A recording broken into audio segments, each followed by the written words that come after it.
Wandoor Mayoori gold and diamonds ഉപഭോക്താക്കൾക്കായി ഒരുക്കിയ സൗജന്യ വെഡ്ഡിംഗ് എക്സ്പോയ്ക്ക് വൻ സ്വീകാര്യത ലഭിച്ചതായി അധികൃതർ. 1 പവൻ മുതൽ 50 പവൻ വരെയുള്ള വെഡ്ഡിംഗ് സെറ്റുകളാണ് എക്സ്പോയിൽ പ്രദർശനത്തിനൊരുക്കിയത്. ഒറ്റപ്പവൻ സ്വർണം കൊണ്ട് തന്നെ ഒരു വിവാഹത്തിന് വേണ്ട എല്ലാ ആഭരണങ്ങളും ഒരുക്കിയത് വെഡിംഗ് എക്സ്പോയിലെ അദ്ഭുത കാഴ്ചയാണ്. ഇത്തരത്തിൽ വ്യത്യസ്ത പവൻ സ്വർണത്തിൽ തീർത്ത വെഡിംഗ് സെറ്റുകളാണ് ഒരുക്കിയത്. എക്സ്പോ വേറിട്ട അനുഭവമായതായി പ്രദർശനം കാണാനും പുതിയ ആഭരണങ്ങൾ വാങ്ങാനുമായി എത്തിയവർ അഭിപ്രായപ്പെട്ടു.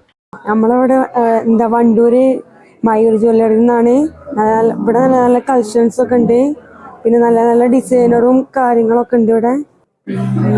പിന്നെ നല്ല നല്ല മോഡലും എല്ലാവർക്കും ഇവിടെ വന്നു കഴിഞ്ഞാൽ ഇഷ്ടപ്പെടും. ഹലോ, ഞങ്ങൾ അരീക്കോട് നിന്നാണ് വരുന്നത്. ഞങ്ങളിപ്പോൾ ഉള്ളത് വണ്ടൂര് മയൂരിയാണ്. ഞങ്ങളിവിടെ എക്സ്പോ ഉണ്ട് എന്ന് കേട്ടിട്ട് വന്നതാണ്. അപ്പോൾ ഞങ്ങൾക്ക് ഇവിടുത്തെ സർവീസൊക്കെ ഇഷ്ടമായി. ഞങ്ങൾ ഉദ്ദേശിച്ച സാധനങ്ങളൊക്കെ ഞങ്ങൾക്ക് കിട്ടുന്നുണ്ട്. ഗോൾഡ് അടിപൊളിയാണ്. ഞങ്ങൾക്ക് എല്ലാ കളക്ഷനും കിട്ടുന്നുണ്ട്. ഈ മാസം 20 വരെയാണ് സൗജന്യ പ്രദർശനം. പ്രതികൂല സാഹചര്യത്തിലും പ്രദർശനം ജനങ്ങൾ ഏറ്റെടുത്തതായി managing director T K Jafar പറഞ്ഞു. മയൂരി ഗോൾഡ് ഡയമണ്ട്സിന്റെ 2ാമത്തെ എക്സ്പോണ് ഇപ്പം നടന്നുകൊണ്ടിരിക്കുന്നത്. ഞങ്ങൾക്ക് കഴിഞ്ഞ വർഷത്തേക്കാളും കൂടുതൽ ജനങ്ങൾ സപ്പോർട്ടാണ് ഈ പ്രാവശ്യം കിട്ടിയത്. പ്രതികൂല കാലാവസ്ഥ എന്ന് പറയുന്നത് ഇപ്പോൾ എക്സാമും ചൂടും നോമ്പും ഇത് ഒരു ബുദ്ധിമുട്ടാണെങ്കിലും ജനങ്ങൾ ഇരു കൈയും സ്വീകരിച്ചാണ് ഇവിടെ എത്തിച്ചേർന്നുകൊണ്ടിരിക്കുന്നത്. ഏകദേശം ഇന്ന് 5ാമത്തെ ദിവസമാണ് എക്സ്പോ നടന്നുകൊണ്ടിരിക്കുന്നത്.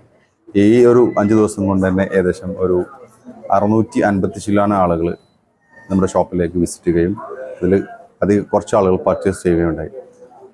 ഭാവിയിലേക്ക് വരുന്ന കല്യാണത്തിന് വേണ്ടിയുള്ള സ്വർണം മാറ്റിവെക്കുകയാണ് പ്രധാനമായും ഈ എക്സ്പോയിലൂടെ ജനങ്ങൾ നടന്നത്. ഇനിയും 5 ദിവസം കൂടി ബാക്കിയുണ്ട്. നിങ്ങൾക്ക് ആർക്കെങ്കിലും വരാൻ താല്പര്യമുണ്ടെങ്കിൽ താഴെ കൊടുക്കുന്ന QR കോഡ് രജിസ്റ്റർ ചെയ്തിട്ട് നിങ്ങൾക്ക് പങ്കെടുക്കാവുന്നതാണ്.